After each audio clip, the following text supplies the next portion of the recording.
My name is Cassie. I'm 35 years old. I married Wilfred 5 years ago. We initially wanted to have kids and even went through preconception care, but it just didn't happen. It was emotionally and physically draining, so we decided to give up on having children. I still love kids, and sometimes when I see a baby, I think, I wish we could have had one. But life with just Wilfred is peaceful, and I've come to appreciate that. Then one day, my brother-in-law and his wife showed up unexpectedly. Wilfred was at work, but I work from home, so I answered the door. To my surprise, my brother-in-law Curtis and his wife Isadora had large carry-on bags with them. Going on a trip? My guess was right. Isadora said, "Long time no see, Cassie. We're actually going to Bali." I really don't like Isadora. She and Curtis got married before Wilfred and I did. She once said to us, "You two are a perfect match, both missing the marriage boat." And I found it incredibly rude. Isadora loves to brag about Curtis working at a top-tier company. She never misses an opportunity to say, "My Curtis works at a prestigious company." And it's always annoying.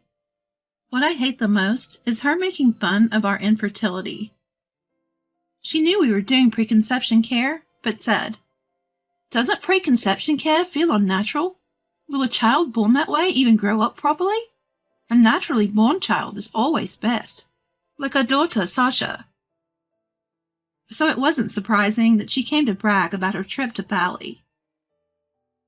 I was about to say, "Have a good trip," and close the door when Isadora said, "Wait," and pushed her 3-year-old daughter Sasha towards me. "We came to leave Sasha with you. She's too young to appreciate Bali. We'll be gone for a week, so take good care of her." "Excuse me?" Still stunned, Isadora went on. "Sasha has dry skin, so please apply cream after her bath. Oh, and she usually goes to bed at 8, so make sure she's asleep by then. She's potty training, so take her to the toilet as much as possible. And absolutely no eggs. She's allergic." "Wait. What?" "No, I can't do this. You can't just drop this on me." I tried to refuse her overwhelming demands, but Isadora ignored me. She tilted her head and smirked. "Cassie, you were doing preconception care, right? You wanted kids. I thought you'd be happy to look after a child you couldn't have, even if it's just for a week." Her words were so shocking, I couldn't say anything. Isadora dropped one more bombshell before leaving. "Take good care of Sasha. Oh, and don't leave her with my mother-in-law. I can't stand her." "Sasha, listen to your aunt, okay?" Curtis patted Sasha's head, and they left for their trip. Sasha and I stood dumbfounded at the doorway. When she realized she'd been left behind, she started to cry. I hurriedly took her inside. I'd wanted kids but had almost no experience with them. I didn't know what to do with a crying Sasha, so I tried to soothe her by saying, "It's okay," and showing her some cartoons on TV. Finally, she calmed down. Sasha had a small backpack with 3 diapers and a change of clothes for 1 day. Even with no parenting experience, I knew this wasn't enough for a week. Isadora often says, "This is why poor people," about us, but if she thinks we're poor, why didn't she leave any money for Sasha's care? My frustration grew. Isadora hates my mother-in-law, but I don't. I immediately called her for help. "I'm sorry to ask this so suddenly," I explained over the phone. "Oh my, what a situation!" she exclaimed and rushed over. My mother-in-law is straightforward, and often misunderstood as harsh, but I like her cheerful and no-nonsense personality. "Grandma!" "Sasha, long time no see. How have you been?" Sasha was thrilled to see her. Isadora never visited her in-laws, but when she was away for work, Curtis would often leave Sasha with my mother-in-law. Of course, we kept it a secret from Isadora. My Sasha has become quite the talker. Curtis can't keep secrets, so he stopped leaving her with me. It's nice to see Sasha after so long," said my mother-in-law, genuinely happy. Sasha seemed happy too. So when my mother-in-law asked if she could take her, I said, "Please do." That night, Wilfred came home. When I told him what happened, he was furious. "Isadora knew we wanted kids, and still said that? You handled it well, Cassie. I would have lost my temper," he said, making me feel a bit better. A week later, a tanned Curtis and Isadora came to pick up Sasha. Wilfred had taken the day off, so we both confronted them. When we told them we'd left Sasha with my mother-in-law, Isadora's face twisted in anger. "I told you not to leave her with my mother-in-law. I hate her. Sasha likes her for some reason, and it bothers me." "Isadora, could you not openly say you hate someone's mother? It's rude," Wilfred calmly replied. Isadora glared at me. "I left Sasha with you out of goodwill. You both wanted kids, so I thought you should experience what it's like.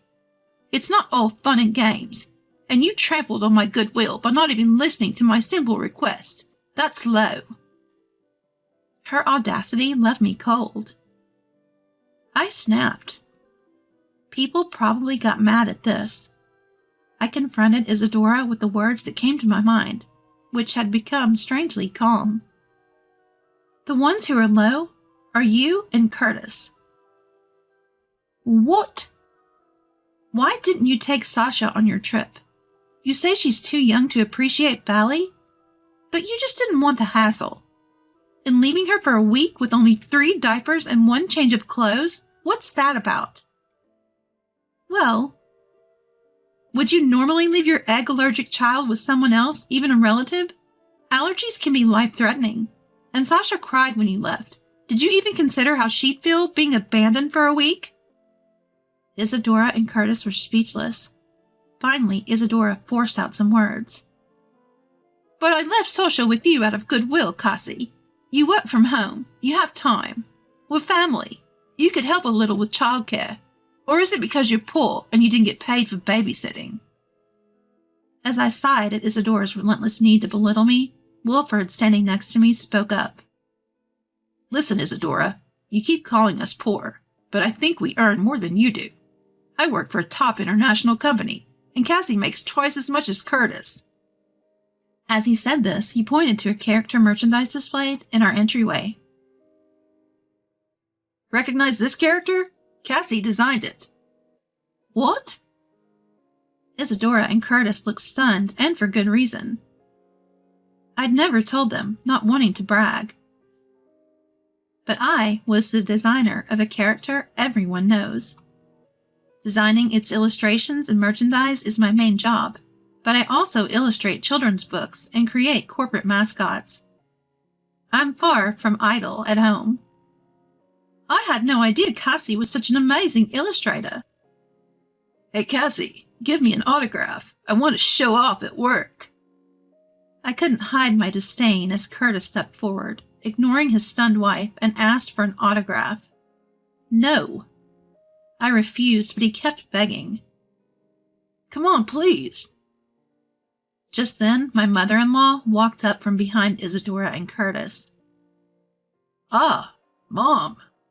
Wilfred noticed her, and Isadora quickly turned around. Isabella told her mother-in-law to bite. "Mother-in-law, thank you for taking care of Sasha. We'll take her back now." "No, I'll keep Sasha for a while longer." "What? What are you talking about, Mom?" Isadora and Curtis half smiled, thinking my mother-in-law was joking, but she was serious. "Have you been feeding Sasha properly?" My mother-in-law had been concerned that Sasha was smaller than other kids her age. After cooking for her every day, being mindful of her egg allergy, Sasha had said, "Mom and Dad never cook."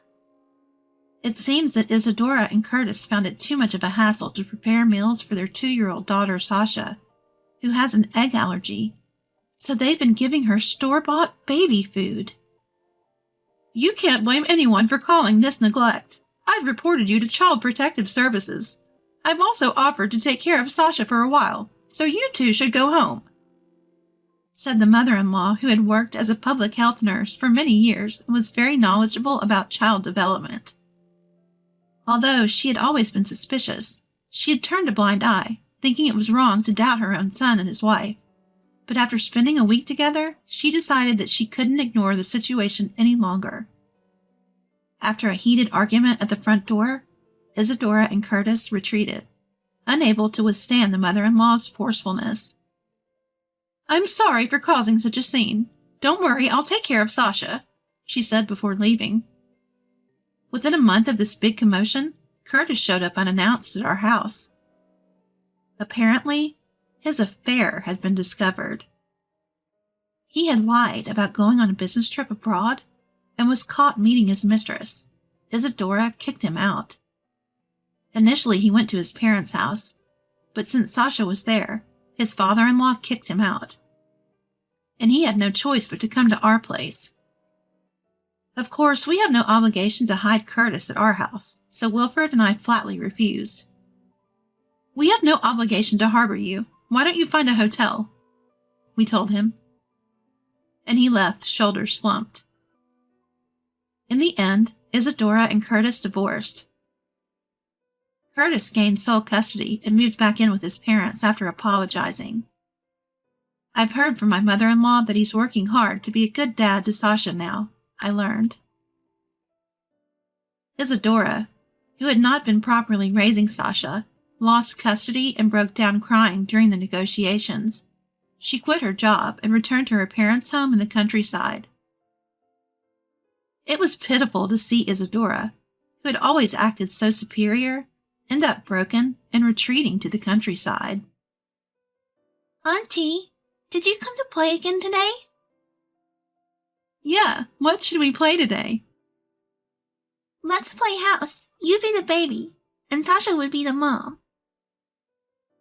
"Sure." I started visiting my in-laws to play with Sasha during my work breaks. Both my in-laws and Curtis, who works during the day, are grateful for it. "I really appreciate you being so good to Sasha," Curtis told me recently. But even without their gratitude, I'm just happy to be friends with Sasha. When she lived with Isadora and Curtis, she often had a doll-like expression. But now she shows a lively, childlike smile. And above all, I love my picture books. And she absolutely loved the picture books I bring from work, which boosts my motivation even more.